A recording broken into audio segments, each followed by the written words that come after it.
The Chaser Report is recorded on Gadigal land. Striving for mediocrity in a world of excellence. This is the Chaser Report. Hello and welcome to the Chaser Report with Dom and Charles. And Dom, you're sitting in some sort of weird booth.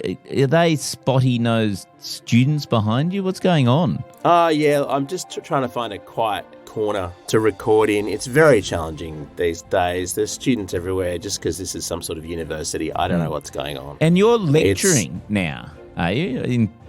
What's your specialty? Let's not talk about that. What's your specialty? Tell us what your specialty is, It's Dom. podcasting. I'm hoping none of the students listen to this. Anyway, lots to talk about today. It's a huge day in the life of Australia. We are going to know at the end of today the date on which the voice referendum No, will we probably already be know lost. the date. We already know the date. This is for recording tomorrow. Haven't you done any podcasting research? You got to pretend that you're broadcasting it on the date.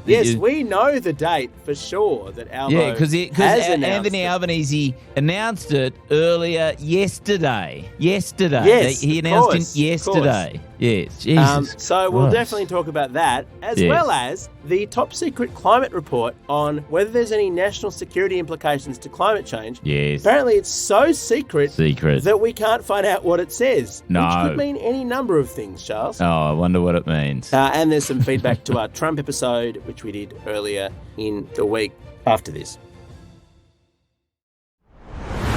A lot of great responses to our Trump episode. Kelly from Miss Australia suggested that she would buy all our unsold avocado pull toys. Oh, wow. If we promised to never talk about Trump ever again for the rest of the year. How many have you got left is my question. Well, so this is the amazing thing. I then looked up how many we've got left. Guess how many? I reckon there's somewhere around 130. There are none. What? They're gone. I didn't even know. Oh, my God. They're out of stock. If you wanted a avocado pull toy, but you were just waiting for them to, go Get on reminded. sale even further than they'd gone on sale, you're a fool. You're a fool because never again will they go on sale. Gil, you definitely not ordering more of them, please.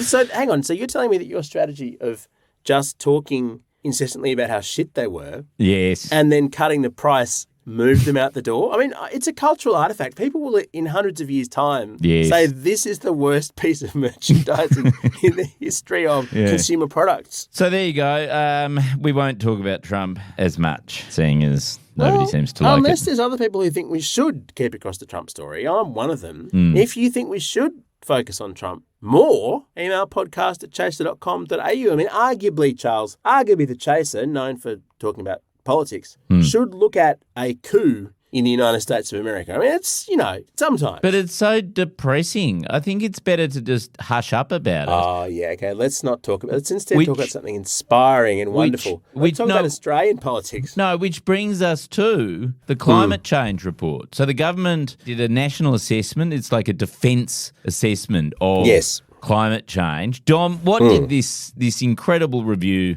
reveal, Dom? It revealed that the Albanese government is quite willing to be secretive about certain things. Despite promising to treat climate change as a national security issue, having done that, they're now saying, it's far too complicated. Secret. National security. It's top secret. We can't tell you what it says. Which makes me wonder, Charles, what does it say? No, this is the genius of it, right? They've gone, okay, we're going to treat climate change is so important that we're going to treat it as a defence issue. And now they're just going, well, it's a defence issue. It's top secret. We can't tell you anything about anything that's going to happen. Because they literally said they're refusing to even name the date at which the report was finished.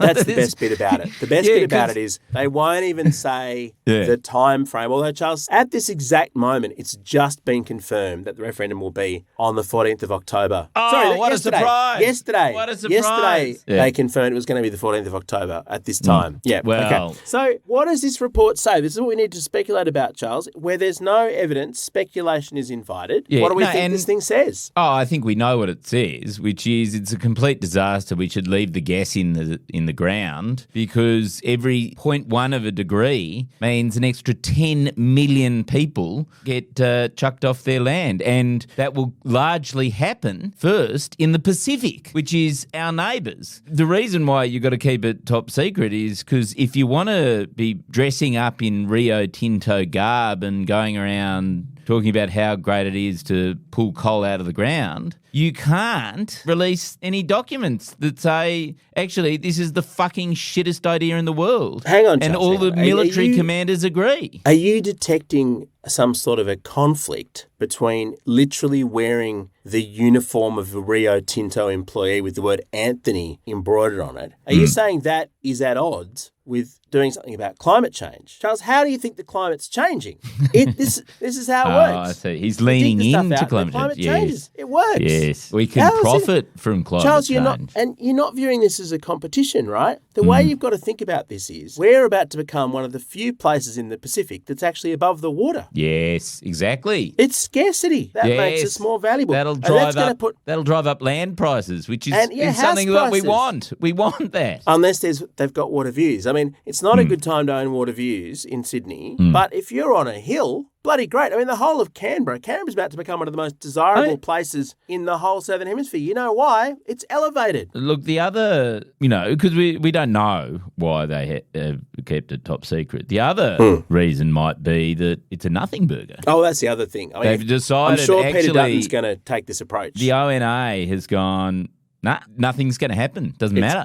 It's all a hoax. It's all a hoax. It's a climate hoax. Yeah, and it's warmism is what it is, Charles. Yeah, warmism. And the thing is that the reason why they're keeping it secret is because the Anthony Albanese government is such a left-wing bag of woke-ophiles. They're doing too much. Yeah, they're doing too much about climate change, and they want to hush it up. I think this is the reason. They want to hush up all the things that they're doing for the climate, and probably that's why he's in the Rio Tinto outfit, right? Oh, because he knows it's a nothing burger. Yeah, because he's got to look as though he's reversing. He's setting himself up clearly, Albo, to be the anti-climate candidate in the next election. Well, and what's going to happen, Charles, is that I think he is on election eve, he'll come out and say, you know what was in that confidential report? Yes. Climate change is a hoax, and we've already cancelled everything. Yes. And so it'll be very well set up, because why else? Because, Charles, if the report said that climate change was real, the opposition is still so anti-climate that it would just be automatically the case that Labor would be the better party, because they're committed to doing a small amount as opposed to nothing. So if it's a huge threat, doesn't a small amount win every election? But just talking seriously, I think it's very obvious that what the report says would be scathing of what the Labor Party is doing, which is gradualism. And it would be saying, actually, and actually, in fairness to America, their defence assessments, especially about the Pacific, have been absolutely horrific, right? They've gone, this is a complete disaster. They haven't done anything about it, but at least they've made it open that they see, the Pentagon see, and the CIA see climate change as absolutely central to the next 50 years of sort of strategic imperatives. Now, I think that what it would be saying is actually Labor's gradualist approach is almost the worst of all worlds. Like, you either take all the benefits of just, becoming the Saudi Arabia and being this sort of nation, but the worst thing is to sort of half-heartedly not sort of really do anything, but not do enough, and I think... Look like you're kind of doing something, so you get complacent. Yes, interesting. Exactly. So doing nothing actually makes the problem worse and more extreme. That's a brilliant long-term strategy by the coalition, isn't it? Yes, they're the climate warriors in all this. They know that no one's going to do anything until it becomes so terrible that we have awful bushfires and floods every year. And arguably we're there, but they want it to go further, and then they're going to come in. Peter Dutton's going to come in and say, we must act. It's unambiguous. It's gone so far. He's the warrior in all this. So Albo's the one who doesn't want to do anything. It's clear. I've noticed that David Shoebridge has been going on about this. Friend of the show, David Shoebridge. He's the Greens MP. And his whole thing is, you won't even tell us the date that you completed this risk assessment, right? Do you think that's because he wants to do an FOI on it and he needs that for the paperwork? Like this document was created in, December 2022 track or changes. Whatever. Yeah. It's quite funny because the concept is that if they want to know the date, does that mean that it gets so much worse in the past year and a half since Albo's been in government? It's just absolutely terrifying. But Charles, isn't it in the Greens' interest for it not to be released? Isn't it good for the Greens to be able to say the government's concealing the true horror? No, but and get more votes. Oh, I see. No, but this report, I think, will say the Greens are absolutely spot on. They are the people who have Australia's defence interests most at heart. Oh, you know what I mean? So I can see why it's been suppressed. It's going to be a weird thing where you go, actually, the Greens have got it right on matters of operational security of our nation. They're basically Charles, the libs of 2023. They're the new libs. I see what you're saying. But imagine the national security implications. So I presume that the national security implications are actually nothing to do with the climate, right? It's to do with what happens if this report gets released. Yes. And the Greens become take the over party. Yes, and that they would take be the us out of our assessment. alliance with the US. They cancel AUKUS. Yes. They basically hand out marijuana in the streets. Yeah, we get an extra $360 billion to spend on schools, roads and education. On housing, all this housing stuff they're going on about. Housing? What's that going to do? It'll destroy Australia. Yeah, That's what worries me about this. The property prices would plummet. This is People why would it's be a able to national afford security threat. Our way of life, Charles. Communism. This is Our the way red of threat. life is under threat. It's the I mean, the Greens are just watermelons, aren't they? They're underneath. They're all red. Absolutely. I mean, imagine being a landlord. Imagine how worried you'd be that if this report gets out, the Greens suddenly are credible. Well, if they're credible on if they're credible on climate, Charles, maybe they're credible on other things. We can't risk that. And the thing is, you've got to look at the response as well. Like these, I've done a lot of defence reports in my time, and what you do, it's a dynamic, right? So the Greens get into power, they start handing out marijuana leaves for everyone to put in their peace pipes. Suddenly, you get the property owners of Australia rising up in a counter-revolution. You have, a march of the boomers on Canberra. Oh, my goodness, that's horrifying. Mind you, that happens every sitting week, doesn't it? Yeah, that's true. That's true. It's very common, actually. Yeah. They love the tours because they don't have to work. Because they have their own houses, so they're just getting rent. They're just what's rent seeking, I believe, is the term. But you'd have bankers in the streets, protesting against, I don't know, the fixed rent, rates and all that sort of stuff. But the landlords would kick us all out of our rental properties too, wouldn't they, to teach us a lesson? Oh, it would be class. So you don't like what we're doing to the economy, try sleeping on the streets. Yes, and they'd still be able to get their negative gearing. Although, no, the Greens would abolish negative gearing as well.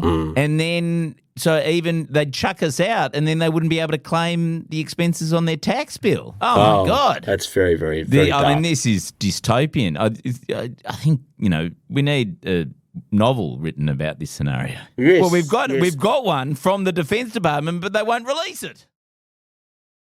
The Chaser Report. More news, less often. Look, talking of Rio Tinto and blowing up Indigenous sites, let's talk about The Voice. Well, we know the date of it going down, don't we now? We can put it in the Sunday the 15th of October for a really happy day for all those who support it, yes. You think it's going to get up? I've been talking to people close to the Prime Minister and he's very confident that it will be voted on.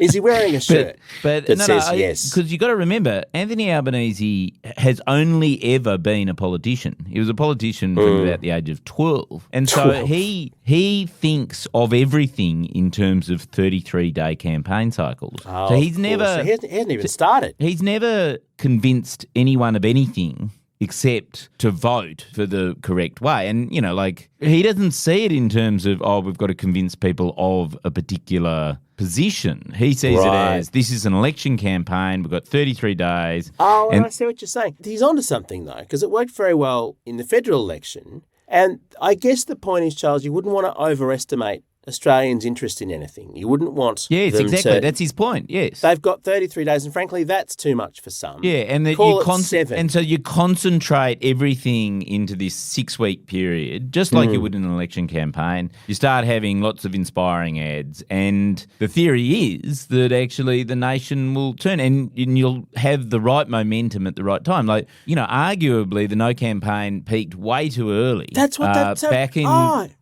the 1820s, 1830s, when they would have enjoyed, 99%, but probably 100% support. Yeah, they're definitely 100%. Because they weren't counting votes from Aboriginal people. Yeah, exactly.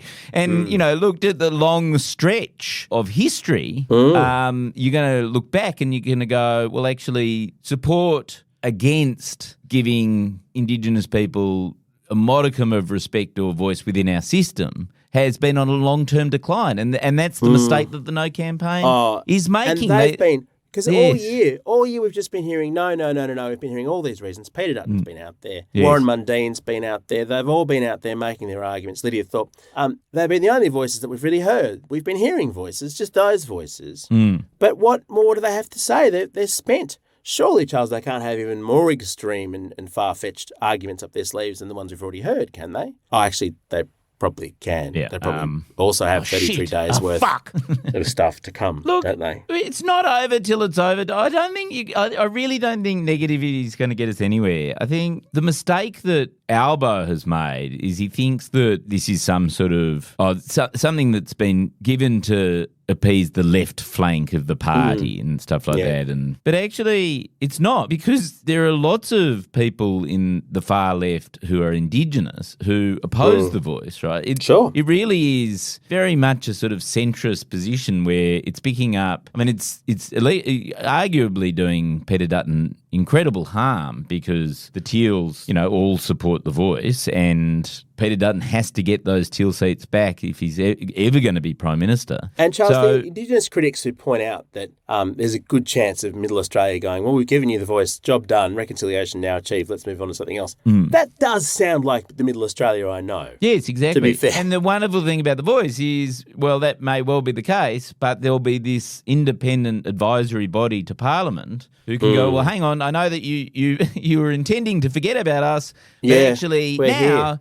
You can't. And that's the whole brilliance of the voice. It suddenly solves the problem of, what I think everyone, in Australia intends to do, which is to completely forget about it on the 15th of October. Charles, I've got a perfect solution to this, and you can pass this on to your friends in Albo's office. Oh, yeah. Okay? Yeah. It's what I call a win-win. I'll just ring Albo. It's fine. Yeah. You just ring Albo. Yeah. So if the voice wins, if the Yes campaign gets up and wins a majority of votes and the majority of states, great, victory for Albo. If No wins, you get up on Sunday, Prime Minister's courtyard press conference. I've decided not to release the results of the referendum on national security grounds. Yes. You can't know the numbers. Yes. It's completely classified. I'm not even going to tell you the date where the referendum took place. Everyone will say, but Prime Minister, that was yesterday. And say, no, it wasn't. I can't we don't know the that. date. And lock up anyone who claims it is, because clearly they've been leaked top secret information. And he'll look like he's tough. He'll look like he's tough, just like he's tough on... tough on referendums, tough on facts climate change. About the climate. Yeah, tough on information. And tough on his critics, like the authoritarians that we love that are increasingly becoming popular around the world. So there you go. Win-win for Albo, who said it couldn't be done. Look, you're welcome, Prime Minister. Genius. Yep, I'll text Albo right now and let him know. And that text will become part of the national security records. Yeah. You just say you've done it, no one will ever be able to prove you right or wrong. I like it. I mean, this whole tactic started ironically with Morrison. Remember when Morrison became immigration minister? And he went, I can't comment on operational matters on the sea, right? On water matters. On water matters. On water. That made it secret. Yeah, Australia's on water. You can't talk about anything on Australia. Yeah. That's right. There you go. It's nice to see Morrison's legacy continuing to flower and bear it fresh is, fruit. because like Albo dressing up in Rio Tinto, where did he get that? Like, that's directly out of the Morrison playbook. High vis. Charles, I must say, though, hasn't it been encouraging? I saw a news photo of Malcolm Turnbull campaigning alongside Tanya Plibersek for The Voice. Apparently now he doesn't think it's a third chamber of Parliament. Oh, isn't that? Now he's not Prime Minister anymore. People can change, Charles. They can change. And then they can change back after they're no longer Prime Minister. Yeah, that's how it works, yeah. All right, our gear is from Road. We're part of the Iconoclast Network. I guess that's it. October the 14th, we've all got to vote, like it or not. To the barricades. See ya.